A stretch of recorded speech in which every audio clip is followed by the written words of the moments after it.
Sir, आप इस लड़की को जानते हो? झलक दिखला जा, झलक दिखला। नहीं जानते। कहिए कि मेरा नाम राधा है।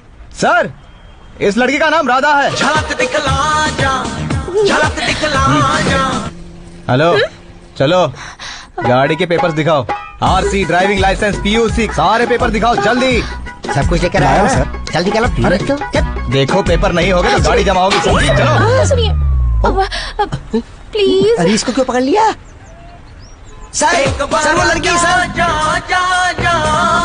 सर जरा पीछे तो देखिए। सर आपका घर बर्बाद हो रहा है, जरा पीछे तो देख लीजिए। गाड़ी खरीद के लाई हो या उठा के लाई हो, बताओ। रहीम भाई, उस लड़की को छोड़ दो। नहीं छोड़ूंगा सर। तेरी तो इस एक गाड़ी को छोड़ दो रहीम भाई। कैसे छोड़ दूं सर? पेपर्स मांगने पर न्यूज़पेपर दिखाती है। क्रिमिनल्स को पकड़ो, लवर्स को छोड़ दो रहीम भाई।